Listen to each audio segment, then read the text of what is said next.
Welcome everybody to the Sunset Flip Wrestling Podcast, and hopefully all wrestling, everything wrestling. What's up, guys? What's going on?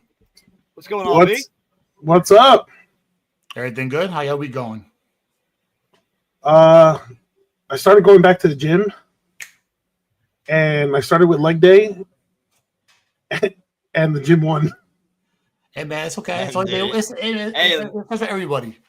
Yeah, at least you're trying, man. Yeah, No, man. I've been good.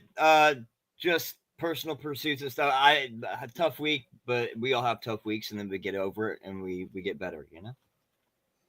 I hear that. So let's get right into it because we got a busy week ahead of us, and the weekend coming forward too. So let's get right into things, shall we? Yeah. So all right. Let's start off with the aftermath of WWE WrestlePalooza, right? I don't know, mixed reactions. Mixed reactions with that event. But I'm gonna throw a couple of questions at you guys, see how you guys answer to this. So, is Brock Lesnar associated with the Vision? So No. I bring that question up because No. we saw obviously Brock Lesnar interact with Paul Heyman, obviously, and both Brawns were behind him. But do you see a partnership in the future? No. There's still issues between Brock and Rollins, so I don't think that's going to be anytime soon. Especially because Heyman's, the voice of reason for Seth. I see maybe Brock coming in and doing a favor for Heyman here and there, maybe not for Seth. Okay. All right. And you know what? I'm actually gonna piggyback off what you just said. Yeah. I think what happens is what's going on right now is going to lead to a War Games match. It could be. And I could see like a partnership. Maybe it's a one-time partnership. Who knows? But between Brock Lesnar and the Vision, they can't get anybody. Kind of like last year with like CM Punk owing Heyman. Right. Very similar. So yeah, I see that happening. Whether it's a 4v4, 5v5, whatever the case may be. I just see that possibility. It was definitely a feel-good moment when, obviously the opener, which was Brock Lesnar and John Cena, and Heyman comes out of nowhere to introduce Brock Lesnar. That was brilliant. But definitely, it's something I like to keep an eye out. But that's a question that a lot of people had in mind. It's like, all right, it's not like a full team of like, oh yeah, he's going to be a full member of the Vision, but I think there's going to be partnerships here and there. Yeah, see, dude, Brock Lesnar's Brock Lesnar. He's a legend, but he's a fucking bully, and I just want to see the bully get its comeuppance. All right, next question for you guys, right? But I mean, it's already kind of like spoiled, but anyway. Who's next for John Cena? Well, according to John Cena, it's AJ Styles. He's the one that requested it. Right. He was like, I don't call my opponents out, but AJ Styles, you want to go again? And AJ's like, yeah, let's do it. And just like that, 2 hours later, now crown jewel Styles versus Cena. If I were Cena and they asked me that, I would say, give me Dominic Mysterio. Ooh. Let me put some shine on this kid. This kid's got something. That's what I would say. And you know what? It would kind of make sense because, a feud with Dominic Mysterio, like, Cena only needs the IC championship to be Grand Slam. So we're going Super Cena. True. Again? We could do that. We could. Yeah, that is very possible. So you could build around that, right? Where and then Dominic gets it back in a slimy way. Yeah. Eventually, but yeah. I like it. That's a possibility. But you know what? I'm definitely excited because I did want to see John Cena versus AJ Styles one last time. Yeah, I do too. As someone who saw it live, I saw a John Cena versus AJ Styles versus then Dean Ambrose, now Moxley, at No Mercy 2016, I think, in Sacramento. And dude, it was amazing. I was such a big AJ Styles mark. I was all decked out in AJ attire, man. Yeah, no. Listen, I have one regret, right? And I think I went to it was like a signing here in New York, and of course AJ, the big event, yeah. So I saw like AJ Styles, right? And I think what I had at the time, and I was young, was but this is when he was like currently in his New Japan run. I had like a TNA DVD, so like I had him like sign the TNA DVD, but I wish like I would have gotten like an actual like photo op or something. So. Yeah, but that's something, man. I mean, shit. Yeah. Okay, so I said that WrestlePalooza again had mixed reactions. It had its ups, it has its downs, right? In your guys' opinion, was WrestlePalooza a failure? Go ahead, B. You first, buddy. I don't know. So everything was good, but the ending. And so as we were watching it, at your crib, it was we sat there, we were like, that's it. That's the main event. That 10 minutes, nothing crazy. ESPN gave it a C, and this is supposed to be the first big. That was an ESPN reporter, and meanwhile you're doing business with ESPN. So here's my take on it. In hindsight, would you have paid $30 for what you got? I'd rather pay 30 than fucking 60 or 70 bucks for AEW. I wouldn't have paid $5 for that bullshit, dude. Are you fucking kidding me? That should be on cable access. That was horrible. I gotta see AJ Lee. Listen, Go ahead. I gotta agree to an extent, because it's like when all right, mind you, I had ESPN Plus, so I was excited. I was like, oh yeah, I'm about to watch this, right? And then it says, oh yeah, upgrade your plan, and I'm like, wait, what? It's never enough. So then I had to pay plus. So I had to pay like $6 or $7 extra, and I was just like, what kind of bullshit is this? And then obviously the first match was like, between Cena and Lesnar. I think AJ Lee and Punk. Dude, it was just a fucking slaughterfest of fucking Lesnar. It was a repeat of SummerSlam. They've done that before. I don't understand why they went that route. It was only right. It was only right for Lesnar to come back and do what he does best and annihilate John Cena. But how about Cena? Yeah, and fucking make Cena look weak on his way out? That's how it's been the entire feud. And I mean, listen, exactly. So maybe on his way out, Cena gets a comeuppance. I mean, it was Cena's request. It was Cena's request, but I just like that was again. By Cena, even in like our predictions episode, I was like, please don't bless Brock Lesnar with a victory.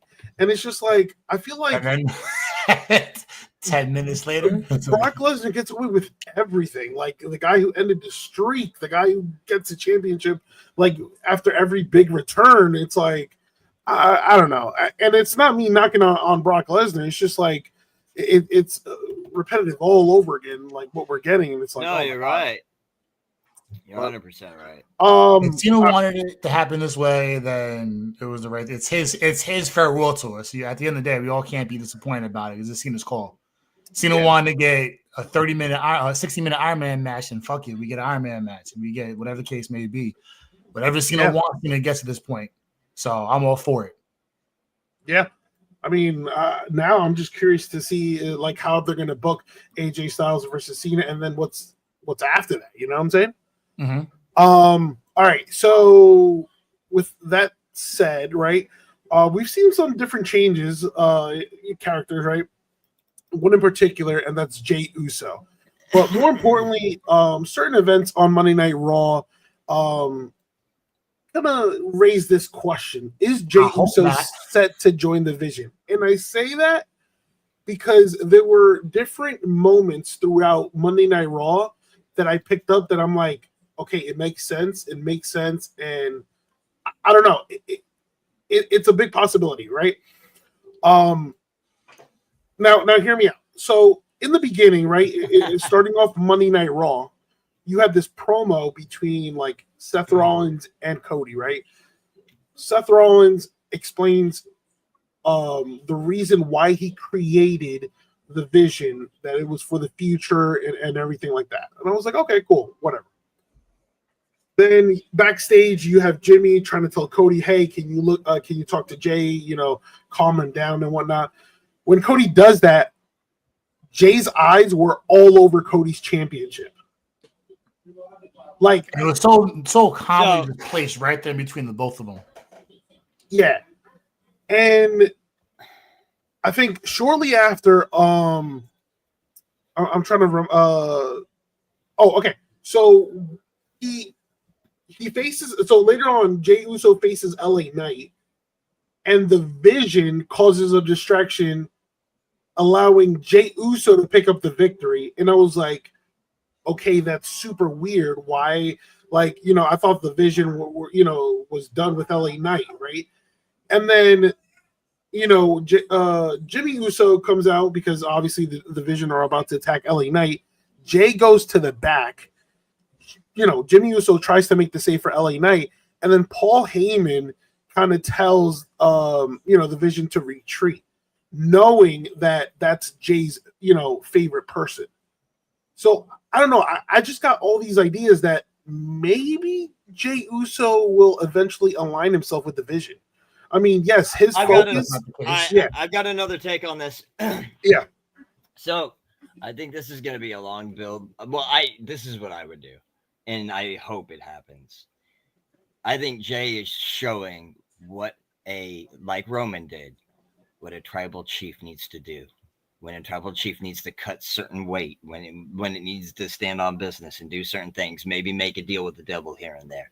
I think he is going to eventually challenge Roman Reigns for the tribal chief again, and he may align himself with Heyman. I don't know, but it's going to be a slow burn, and I don't know which side Jimmy's going to side on, but I think that's where it's heading. Slow burn, like what? 3 months, 6 months, a year? I would do 6 to a year. I'll listen. Okay, I'll be honest with you, and let me know, your guys' take.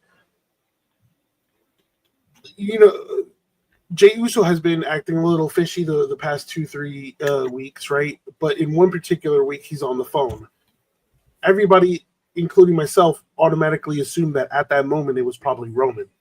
But then I was like, after seeing the character change within Jey Uso, I was like, what if it was Paul Heyman?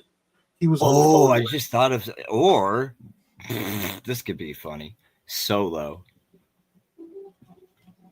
It could be. I said it was a family. Solo and the MFTs. Solo. Yeah.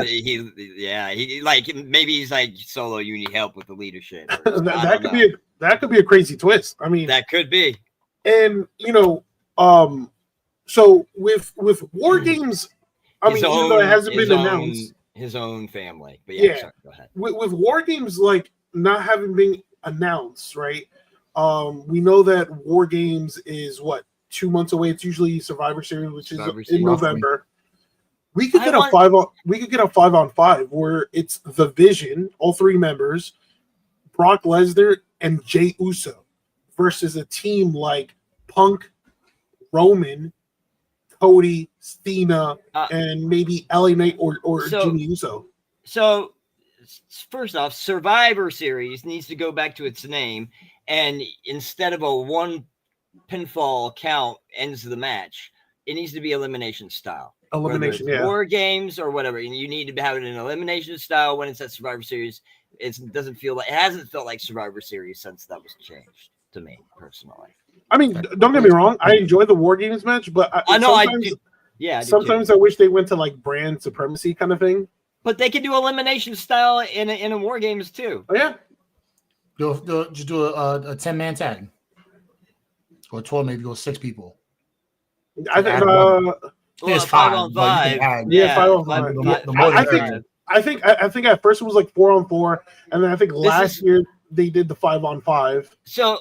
And some people like call it, it's boring. It's just normal teams. They did 1 year. I think they did it right. It was like 89, 90, and 91, where they had the winners of every, like whoever, say 3-2 however many people survived of each team, they go into an ending battle royal, and the winner of that battle royal gets a title shot. That way, there's higher stakes to the pay-per-view. Yeah, I'm not opposed to that. Yeah. All right, and then speaking on character direction, right? Let's talk about somebody who's I don't know, hearing voices in her head, and that's Bayley. I'm really curious about how she's gonna go about this. Yeah, I like it. I think she has the hugger gimmick, and then she has the COVID, the bully gimmick. Yeah. So it's like, and she's going back. She's real schizo about it. So we'll see how this. I love that. What it ends up becoming. Yeah, I think this is refreshing for her. It's a fresh, like, new direction for her, and it's like very similar to, in a way, not exactly, but like Mankind.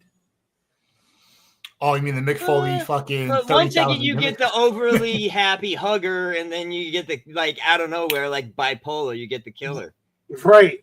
I just I'm like really legit curious to see where this new direction goes. That's a I like. Because Bully Bayley obviously was the top heel during her time, but she faced out. But then, like, the hugger, we haven't seen the hugger. Bayley, the real hugger's dead. It's because she's not the hugger anymore. That's right. I'm just saying, like, that hugger gimmick worked, in NXT, but in the main roster, that didn't fly. It became stale, and that's obviously like the inflatable tube man. Yeah, the fans like turned on her. So, this is kind of like obviously a mixture of both, but so far, like, I think we've all been enjoying it, right? Yeah, it's been fun so far. It has to lean one way.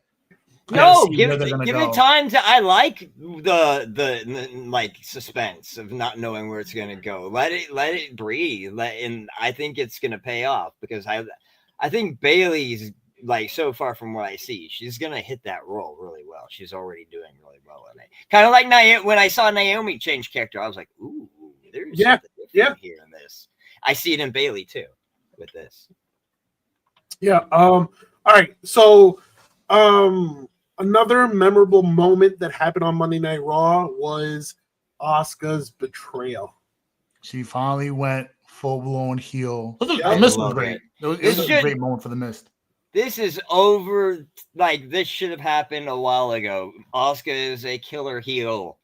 Like, you need to make her a badass. Like, no one ready for Asuka all the time. And you see, like, the way I thought this heel turn, which again, it's been building, right? I thought it was executed perfectly because obviously you have Asuka, who's legitimately manipulating Kairi, and Kairi's acting throughout this whole thing has been Oscar nomination. Amazing. Yeah, Kairi's great. Amazing. And the fact that you could see, like, on Kairi's reaction where she's heartbroken, and because obviously she doesn't want to betray Io, but she does what Asuka has that, like, dominance over her that she's like, I'm just ready to get this one-on-one between Asuka and Io. I think it's been a long time coming. That would be all. I can't wait for that. Honestly, that would be quite the best. And one thing I mentioned, I was like, what if, like, Kairi, you see how, like, defenseless she looks. What if one day she, like, snaps at everyone? Absolutely insane. I don't know. I don't know. I think it's possible, but what this is now leading towards is Asuka and Kairi, the Kabuki Warriors, against Io Sky and Rhea Ripley. So I'm not opposed to that because when they're together, they put up great matches. So, it's just not something you see, like, something actually pan out, like, hey, we're finally getting the Kabuki Warriors in a fucking situation where they can dominate. To be fair, I think Rhea and Io have better chemistry than Io does with Asuka and them. Yeah. Like, dude, it was funny. Did you see all the pictures of Rhea blue, like just completely blue? Oh yeah, completely blue. Yeah. She there's like memes of her like just staying blue for 3 hours in the back. Some say she's still blue to this day. Yeah. But yeah, no, you're right. I think there's more of a chemistry there, obviously, because long term. It's been kind of like a friendly rivalry, but also like a healthy friendship between both of them. And it's great because they kind of complement each other. So what happened? Honor amongst veterans. Yeah. So seeing them, it reminds me. Sorry, go ahead. No. It reminds me of the Raquel Rodriguez and Liv Morgan, like powerhouse and smaller person kind of combo. Yeah, it works. And like Rhea can powerbomb Io into them, and shit like that. Yeah, I love how Io is the high flyer, and obviously, like you said, Rhea is the powerhouse. So it's a nice blend. Yeah, Rhea's body is the weapon. Yep. Especially when she puts a trash can over her head. Yeah. Hey, I mean, better than a it works. Arm than Lex Luger did, but yeah. Okay, so that does it for Monday Night Raw. Now, again, a thing that has the people in the internet and wrestling fans buzzing is the invasion. The fact that TNA has finally crossed the line. Every moment of this. Well, me too. I did. I got a smirk on my face. Yeah. So now I just hope we get that invasion pay-per-view, set up some matches between NXT and TNA. I mean, I'm here for it. I'm here for it. You know what I'm happiest for? Fucking Cardona. Dude, John Cena put a picture on his Instagram and socials of Cardona just like looking badass as hell. Not only that, he's been looking for a way back into WWE for and he should have been. I would have re-signed him 2-3 years ago, dude. Yeah, he's been. At the point now, he's begging to come back. He's not begging. His wife is there, dude. The guy, well, if his wife is there, he should be there, like everybody else. Everybody's wife or husband's in and you know what it is? But you're right after. You're not getting that Cardona, unfortunately. Yeah. He didn't burn any bridges. No, and he showed out in the Indies. I mean, hell, he had amazing matches. He did the Cody route, and here's maybe why they didn't sign him. Why do you need to sign him if TNA is going to sign him and TNA is basically your affiliate? Yeah. You don't need to. It's on the TNA payroll. Right. Think about it. They've done that with a lot of people. Ali, Top Dollar, or whatever the hell his name is now. They've done that with so many people. Eric Young, when he came back, they send him back, and then so it's kind of like a WWE affiliated development, kind of like NXT, but a different NXT. Yeah. Yeah, and I know fans were like, oh, all of the wrestlers that invaded NXT were once in WWE, but no, there were some TNA originals there. Moose. Mike Santana. Who was I think he was on commentary before everything broke out. Yeah. Well, I mean, his you knew it was gonna happen when Santana. Trick Williams slapping him ignited the whole thing. And there was another person there. Who again? Oh, and Frankie Kazarian. So I mean, I'm just I'm in awe of this whole situation. I love it. See, they don't you gotta keep in mind they cut Karrion Kross because he's 40-ish. So the older guys, they're not really old. And R-Truth, they were gonna let go of R-Truth. So the older guys, I don't think that they have a harder time getting Triple H's attention. I think even Cardona, out of all of them, if anyone does, it's Cardona at that age. Yeah. Do you think we'll ever get a bigger Worlds Collide where we get NXT, 100%. TNA, and maybe AAA? Yeah, I would love it. It's gonna happen. It's only a matter of time. I don't know, but I would love it. That would be a okay for me, as long as it's not on fucking ESPN where I gotta pay $30 to see it. Well, congrats, buddy. You guess what I'm about to say right now? And you know what? Congrats. Guess what? They played themselves. I'll just watch the highlights on YouTube. No, that's what I'm saying. If you don't want to pay the $30, you could always check us out on Twitter. Exactly. I will keep you updated and I will provide highlights. So screw YouTube. Just check our stuff. We'll keep you up to date. Exactly. Good save, man. Good save, Soda. All right. So again, just real quick news coming out of NXT. So Jasmine Nix confirmed her WWE departure. It was really weird because it seemed like there was a story in place for her. But again, she kind of like cleared it up. She didn't get released or anything. She just decided not to re-sign with the promotion. I guess Simple. She wanted the contract right now. She was the offer. She wanted what? Went ahead. Say again. She's just done with the company. Like her contract's out. She doesn't want to renew, even though they probably reached out to say, "Hey, like we want to give you a contract extension." Yeah, and she said, I will say that there's been a lot of opportunities I've had to turn down and pass up, but now that I am out of the job, I can explore these opportunities more seriously. So I don't. To me, with that said, like it'll be shocking if it's like her going. I think she's pretty much done with wrestling. That's just my those opportunities as OnlyFans. I'm sorry. I think she's gone on to record to say no OnlyFans. Oh, actually, okay. Unlike others that have decided to Core leave. Jade, and Mandy Rose, yeah. Shout to Mandy, baby. I mean, they're making money. Core Jade's mentally not there. Anyways. But I think they're obviously so she's now gone from Fatal Influence because now JCJ was like, oh well, she was dead weight anyway. So I'm really curious to see if she's gonna replace Jasmine with a third member. And mind you, Jasmine Nix was attacked, and we don't know who this attacker was. Off, right? Yeah. So she was written off. Honestly, but I'm now interested to see is like who attacked her. Like who they're trying to where are they going with this? So honestly, I never felt like she fit that group. She could have done better on herself, by herself, or with a tag team with the right person. Yeah. Had to develop her better.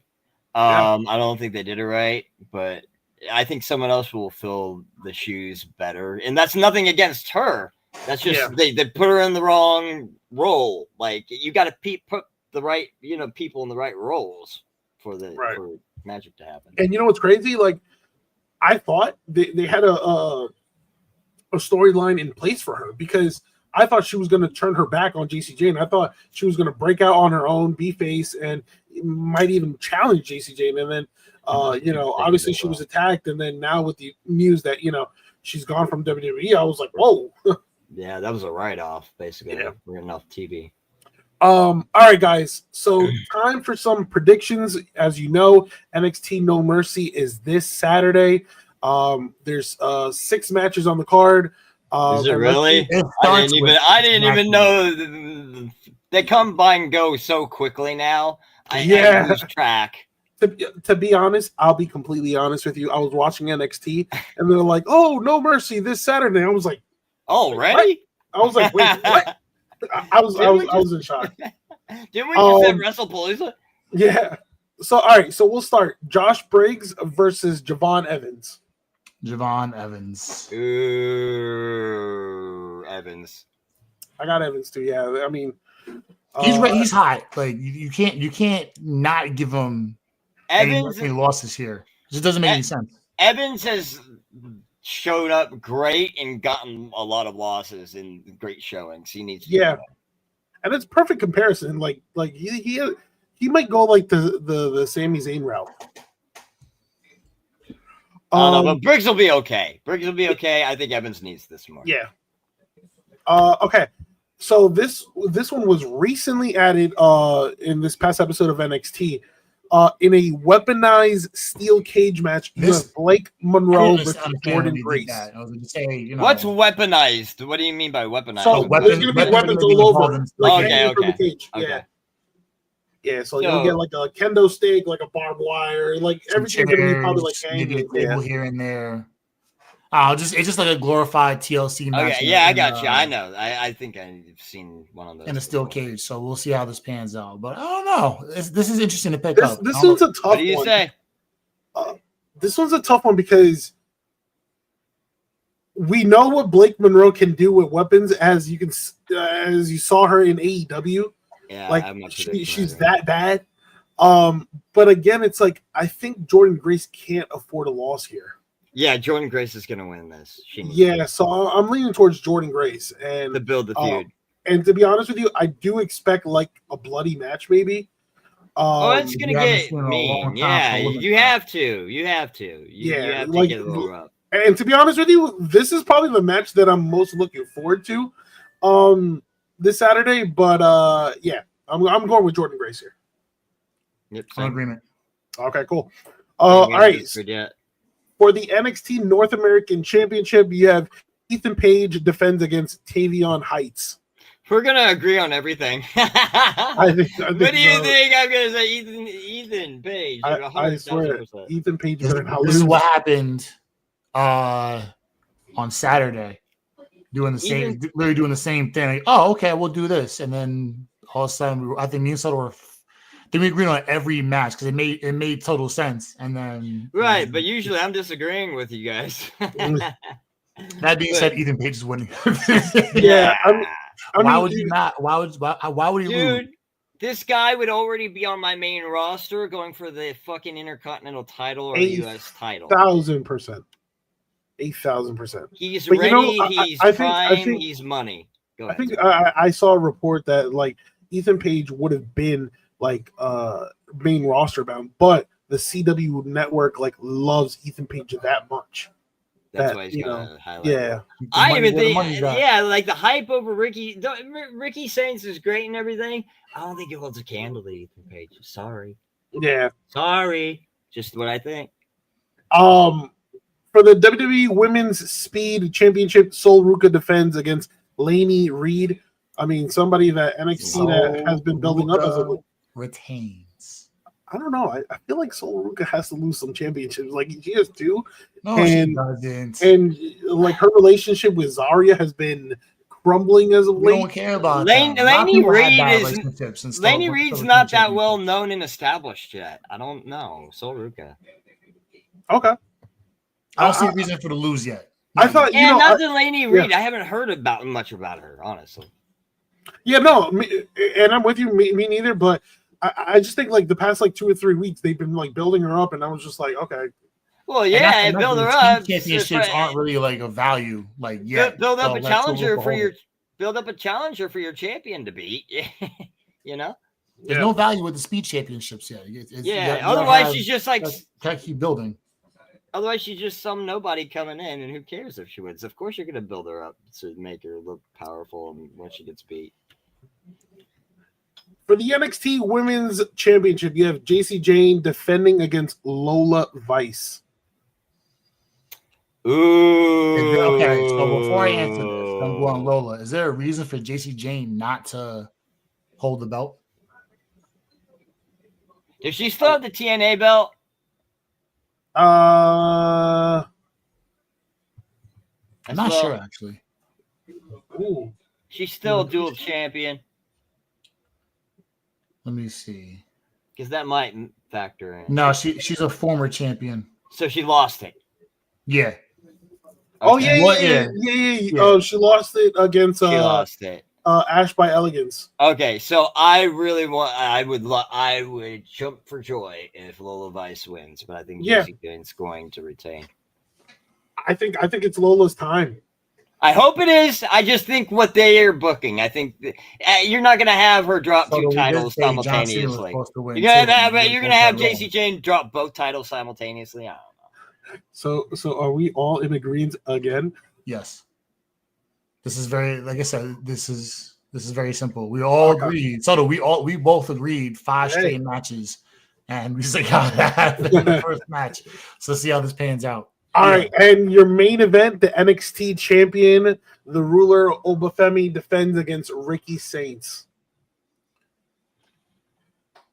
So should I say I yeah. am personally gonna take Ricky Saints because this is the moment, or this is the match where the invasion goes ballistic.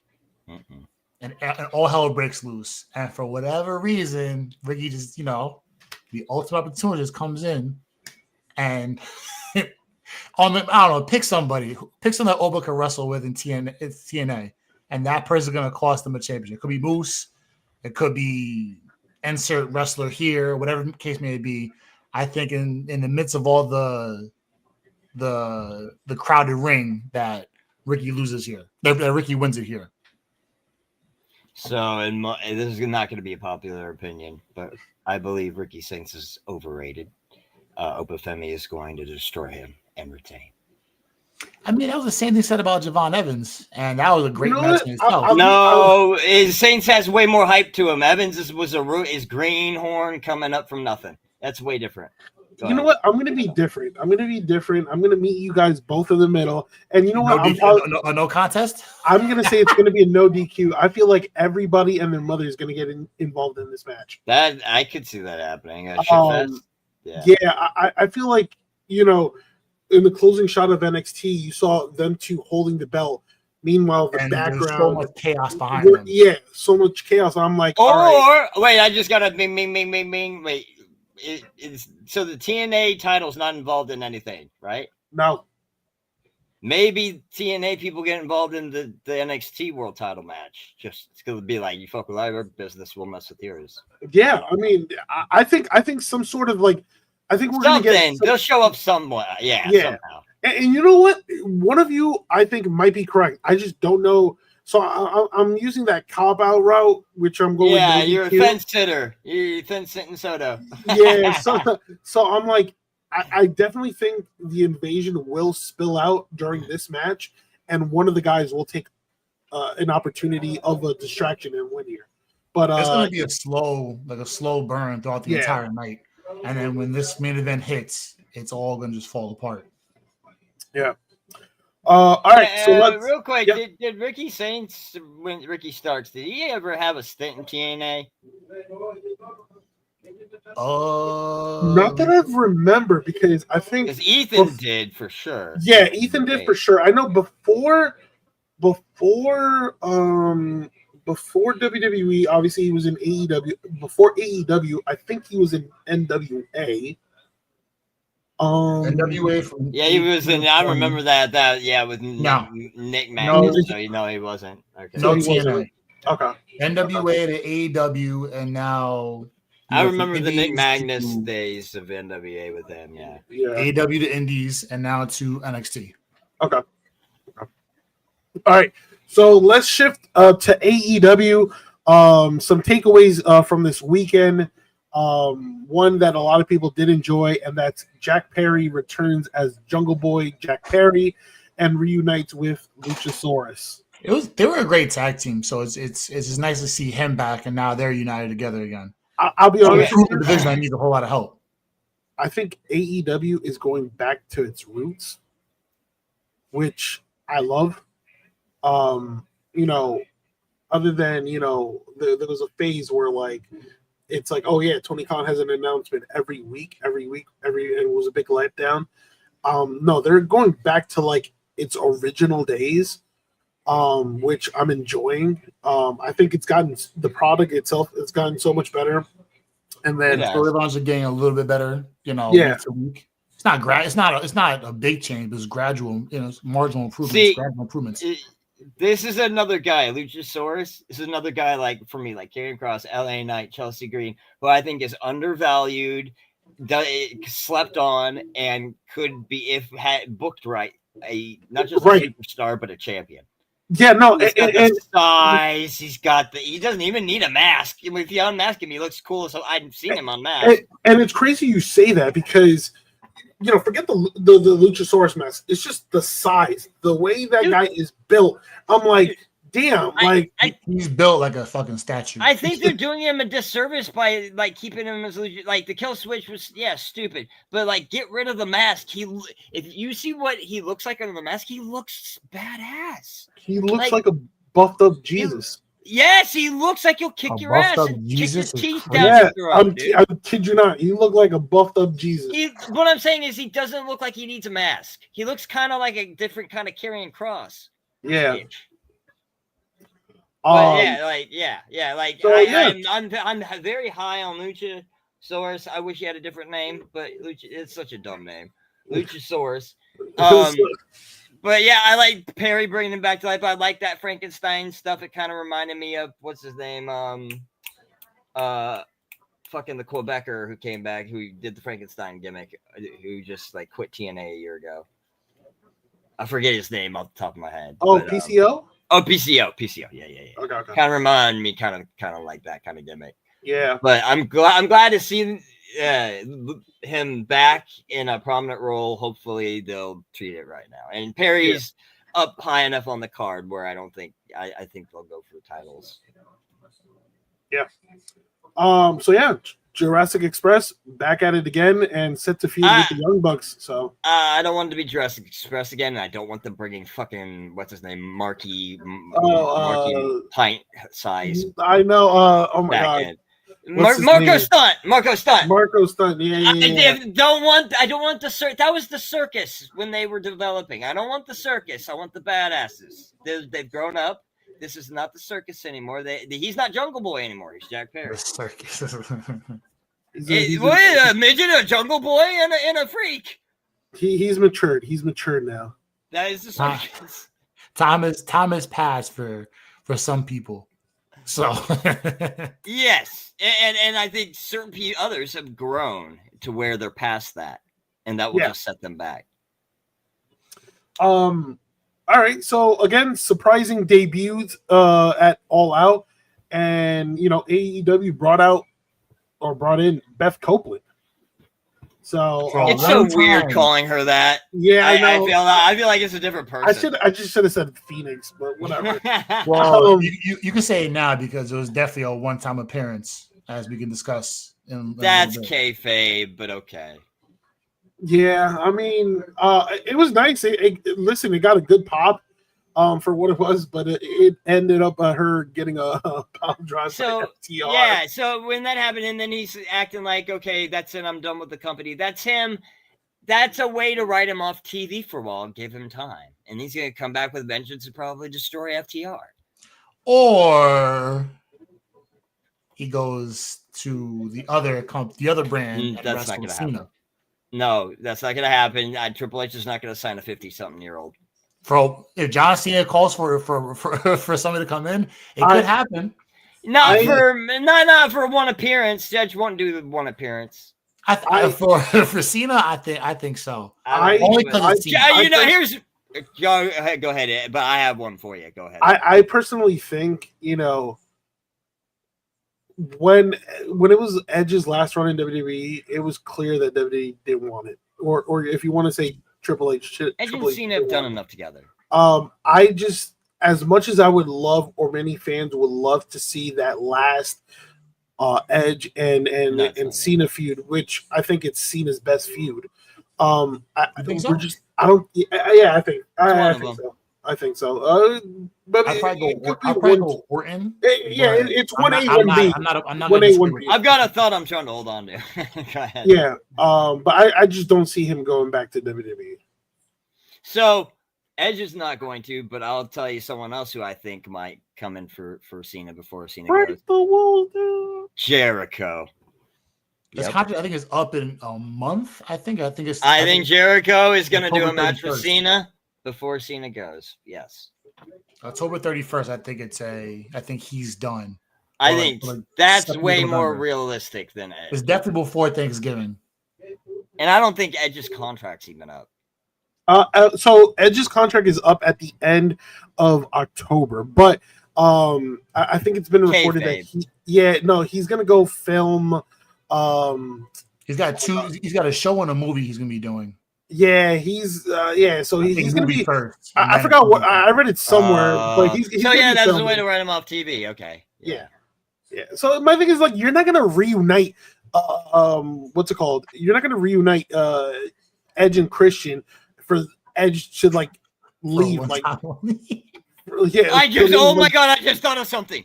What if with Edge's absence and the Nick Wayne and all them, what if Christian Cage joins Luchasaurus and Jack Perry? I mean, hey, full circle, baby. Full circle. He did. Yeah, full circle. That whole thing about oh, you have a family and whatnot. I mean, hey, Christian Cage did tag and was a mentor toward that was the original family. Yeah, that was the original family. Yeah. All right, and then some more AEW returns. We saw Pac return.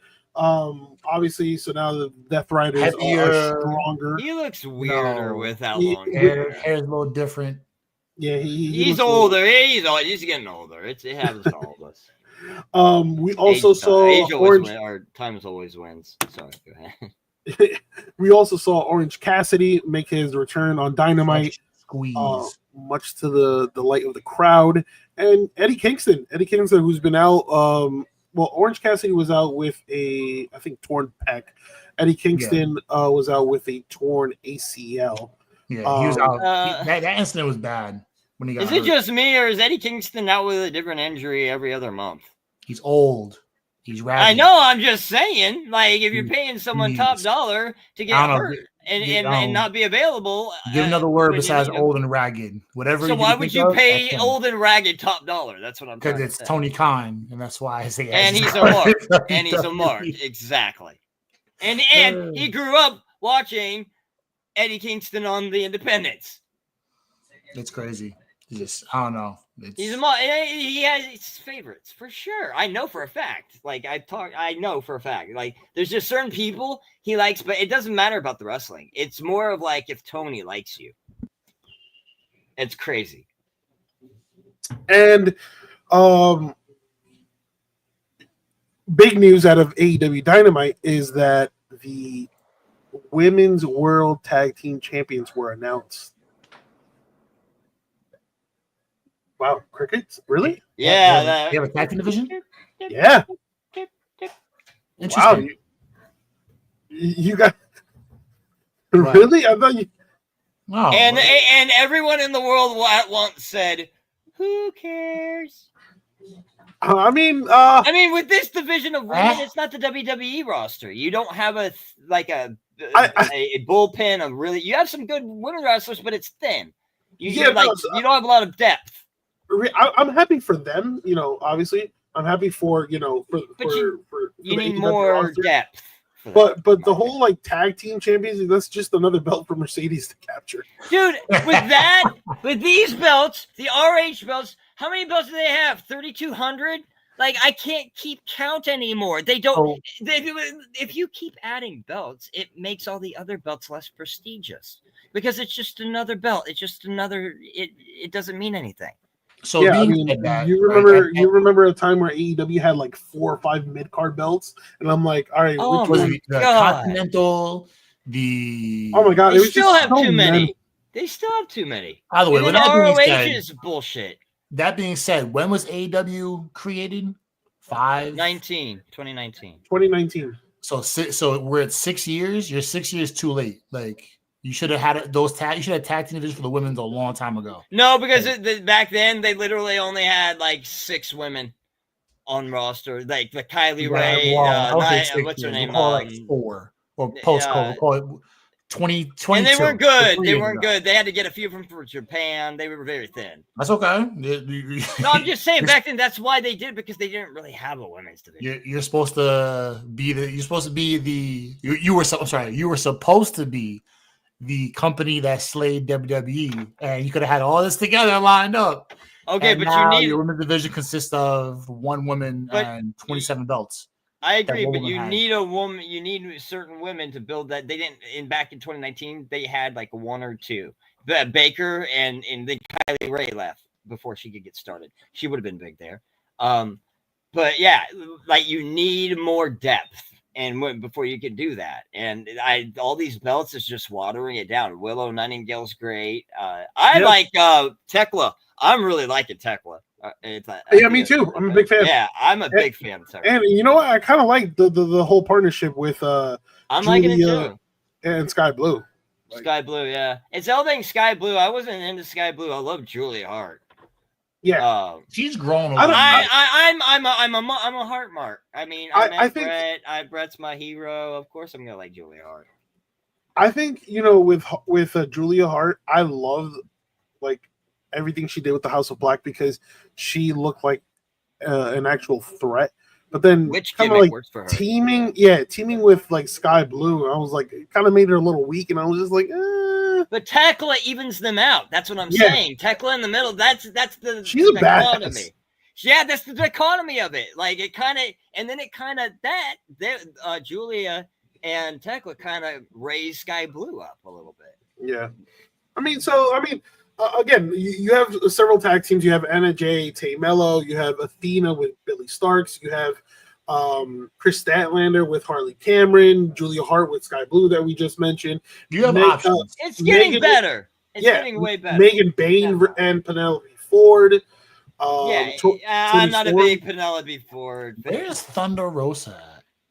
I don't know. She's been MIA. She's been injured for a while. She's been MIA. Oh. What happened to Nyla Rose? That's another one. Somewhere. She's just no.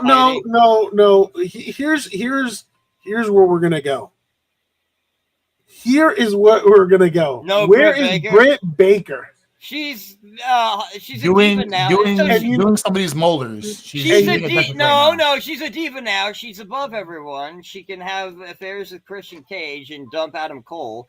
Why would she need to show up? Who cares? She's Britt Baker. She's Britt Baker. And with Britt Baker, I'm saying that she is WWE bound. She's gone? I think I'm WWE. After what I saw with everything, how she treated Adam Cole and everything, I wouldn't take a risk on her. I think she's Tessa Blanchard-esque toxic. The comparisons are out there. From people, especially like on Twitter and whatnot, that they compare her like that same situation. I just see that like WWE will take the opportunity. I actually like Tessa. WWE will take that opportunity and sign Britt Baker. I think with Britt Baker, it's like this past episode of AEW Dynamite was in Pittsburgh, her hometown. Usually, when they're in Pittsburgh, they love to feature. An obvious dispute. They love to feature Britt Baker. Right. No Britt Baker, and it's like, all right, I think she's gone. I honestly think she's gone. From reports I've heard and unofficial, people are sick of her backstage. Sick of her. And so why would WWE want to be unofficial? I think that's been known. Well, I'm just saying things I've heard. Well, yeah, right. Maybe. Yeah, I think the world knows that she's just not like. So why would WWE want to pick that up? Yeah, I don't know. I think they just see like, all right, star power. I mean, because she still has her star power. Yeah, but they care about the attitude and fitting into the WWE more. And CM Punk even had to kind of fit in more and bow down. And you're right. I just think like when you're comparing, let's say Tessa and Britt hasn't done anything that has been too controversial. So it's besides cheat on her possible husband. Treat everyone like shit in the bag, big ball everyone like she's the big boss. I would sign Tessa over her in a heartbeat. Well, what's crazy? We'll probably see Tessa in this. I like Tessa Blanchard. I think Tessa she had a bad day. It was a bad rap. I like Tessa Blanchard. We'll see. We'll see. We'll probably see her in the Invasion with NXT. I hope so. I do not like Britt Baker. I think she's a bitch. And I think, listen, honestly, and if everything goes well, then you kind of like the Joe Hendry route, the Jordan Grace route, you could see Tessa Blanchard kind of make her way into WWE programming. Yes, I think that's inevitable. I think it's about time. Time heals all wounds. And they like Brock Lesnar, perfect example. Bringing Brock back, no one shit on it too much, and it's like all the controversies forgotten now. Well, not to where it's too loud to where they give a fuck. Let me put it that way. Well, I don't think Tessa Blanchard is going to bring that much more controversy than Brock Lesnar returning. More than toys being referred to as Brock Lesnar. What? You didn't look into. We'll talk about it another time. But yeah, there was stuff that was involved with the Vince McMahon. Oh, I know all about that. Yeah. So I was like, yeah, he's a grown ass man. If he cheats, it's not illegal to cheat. It's horrible, but it's not illegal. He didn't do anything illegal, did he? No, not. He's just he's just involved in the implicated on doing disgusting things with a man who shits on people's heads. That's all. Well, so let's segue out of this because this guy nasty real quick. Well, I mean, that's what happened, dude. What are you talking about? Speaking of controversy, I mean, there's another news that broke out this week coming from TNA side, and that's Masha Slamovich, right? And her ex-boyfriend, right? Who posted several screenshots of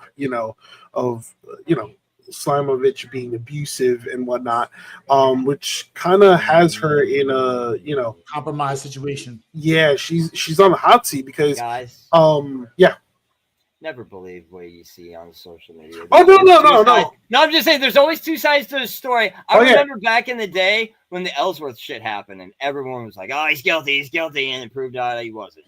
Right. And so you gotta wait for the evidence to come. And Enzo too. Enzo is a big one. All right, but what happens all the time? But what happens if she accepted it?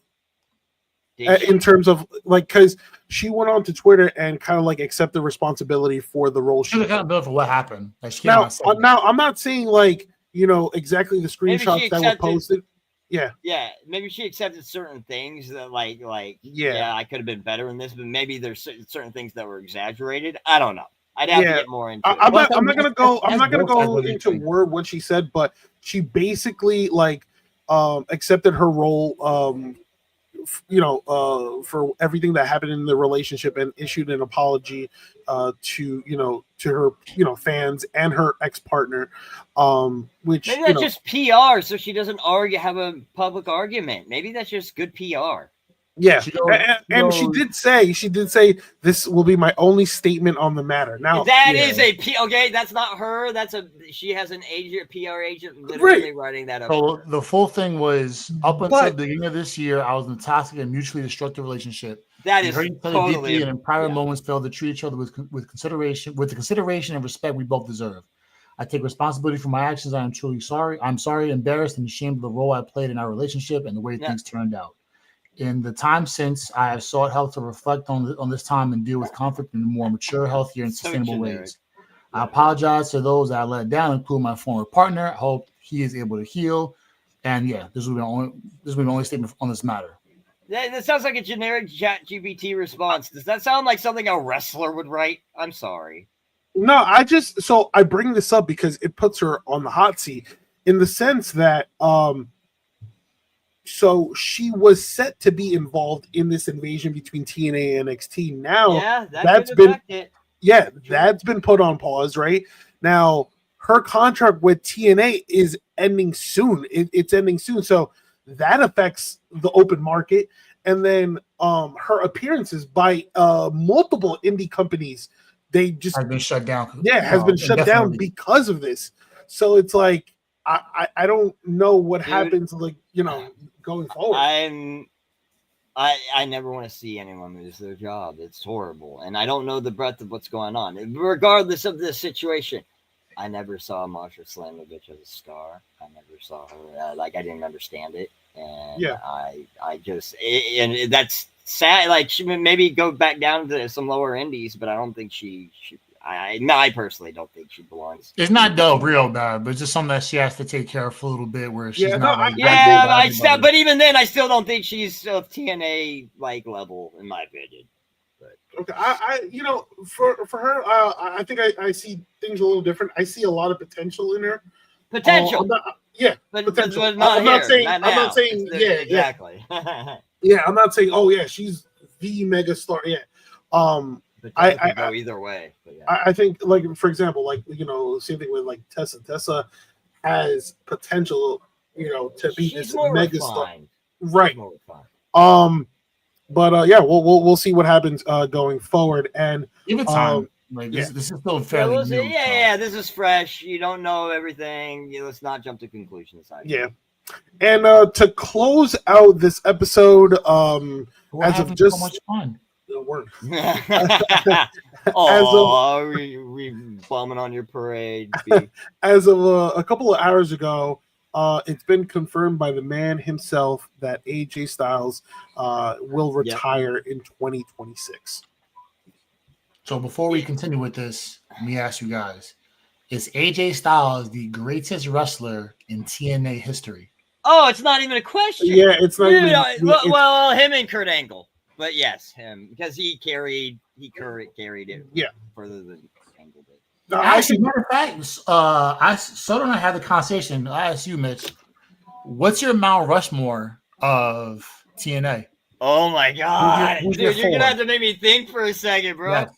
No. Kurt Angle AJ is literally. We had that. We both had that. Kurt Angle AJ. Hold on. Oh man, Jeff Jarrett. Ooh. Okay. I'm not opposed to that. Dude, the other one. I would have to think about the other one. Is there a female involved? Gail Kim. So okay. I had no and obviously no. This is not me. I'm not gonna. I had AJ Styles. I had Kurt Angle. I had Samoa Joe, and I fucked up. Sting. Sting.